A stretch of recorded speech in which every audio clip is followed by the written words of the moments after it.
Kelsey, I just want to get your general comment, how you felt about tonight. Yeah, I mean, it's tough. Like, they've had 5 days off.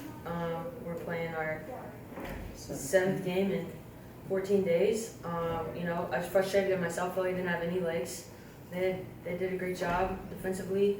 And then I think that they just had a ton of juice. They came out to play. I think we beat ourselves a lot in terms of like overboards and turnovers. But it's probably we battled back, and it was what, 10-point game? 8. We cut it to 8. 8, and then, got blocked, turned it over, whatever.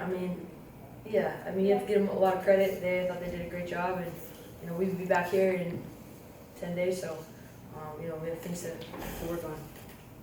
Lynn, we talked about before the game how, as y'all have progressed, even in losses, you talked about optimism, you tried to find the positive, but there's no moral victories, and I know the two sitting next to you don't buy into that at all. It's all about wins. So, at what point do we say, okay, we need to turn this around, fix this? Because you know that you saw the fourth quarter drive to cut it to 8. Just what in your eyes, what it needs to be done, and maybe for D or KP, same question.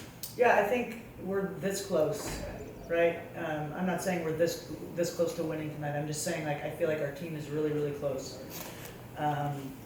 And it's really hard in this profession, whether you're a player or a coach, to not be outcome driven. And we have got to stay process driven. When we're, putting in all this new stuff, and we've got new players, and a lot of learning and learning each other and how we play and all the things, and I'm figuring these guys out more and more every time.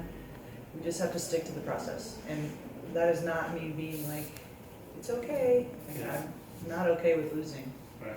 So when is the time? The time is now, right? But the wheels aren't. I thought I was proud of our fight tonight.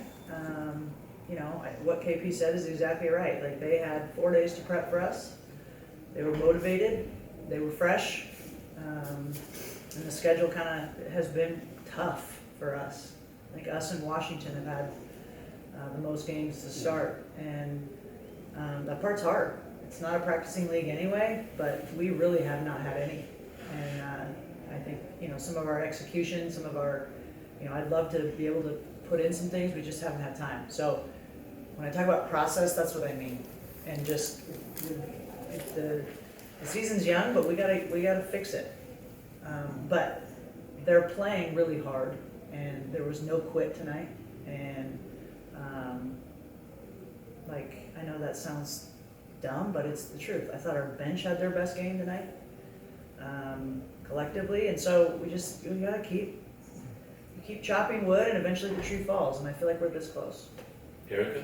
Thank you. For Dearica and Coach, with regard to the turnover by the errant shoe, have you ever seen something like that happen before? What was the explanation? That was very bizarre. I just looked up and the ball was gone, and I was like, No, what? the officials, to their credit, came over and all explained it to me.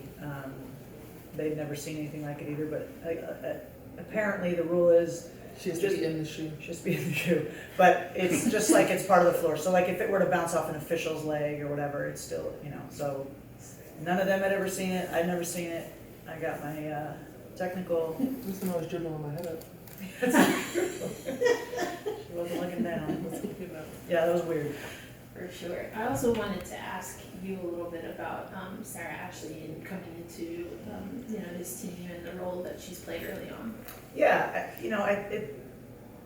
SA is going to be a great pro, and because of our injuries and situation, she's been kind of thrown in the deep end. To take on 2 months ago she was in the NCAA tournament, and tonight she's guarding Chelsea Gray. That's a jump. But I do know she's tough. She was pissed tonight with how she played. And that's what's going to make her a good pro, is she wants to compete, she wants to do well, she wants to help us win. She doesn't care about any other stuff. So no one's harder on her than her.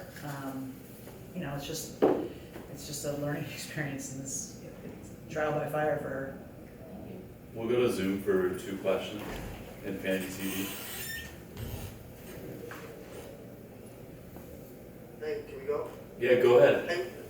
Hey, what's up, guys? Michael Matthew here at LA Sports Weekly. My question is for you, KP. These last few games, you've kind of been trying to like fill it out and facilitate and playmate for your teams. Like tonight, you had 5 shots in the first half of your 19.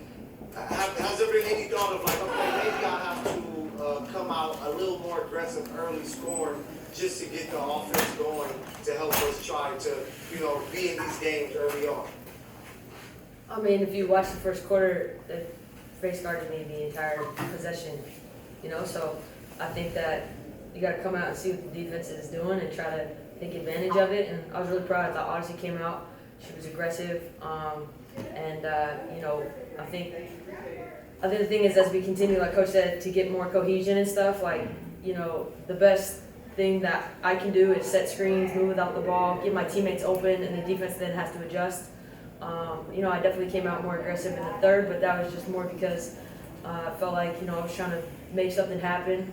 Sometimes I can get myself in trouble, get a little bit too deep or things like that, but to start the game, I don't think I could have really done that much more. I mean, I was passing the ball, I was getting those good looks. A lot of times I get hockey assists, just, kicking out, swing or whatever, but I mean, at the end of the day, that's how teams are going to guard us. I got to be able to adapt and adjust, but I mean, I'm pretty hard on myself, but I'm not going to take that one. And I thought I made some pretty good decisions, especially in the first half. Second half, maybe not as much. Probably should have fucking passed more, excuse me.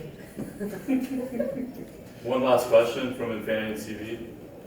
Coach, Eric Lamkus, Culver City Observer. Your team entered tonight's game ranked 4th in the W in steals, which is a testament to your defensive prowess. In the first quarter, you made a remarkable comeback by tightening your defense and increasing the tempo of the game. How important is it for the team to effectively shoot gaps, maintain active hands, and ensure solid communication on defense? And more importantly, how do you get the team to play with urgency for 4 quarters? That's been something that we have struggled with, and we've got to do that. I do think tonight we played with urgency. We just kind of made some mistakes, self-inflicted mistakes that a team like Vegas, they're going to make you pay every time, and they did. Every offensive rebound they got in the first half, they converted. They had 14 second half points, those type of things. To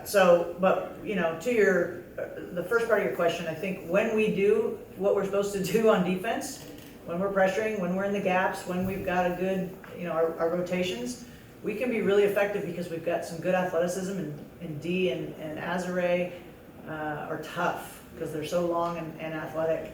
I think the urgency part we've got to continue to get better at, playing that way for 40 minutes. We can't let mistakes affect our defense. We can't let them scoring affect our offensive execution. And as we get tougher and work on that, that'll get better.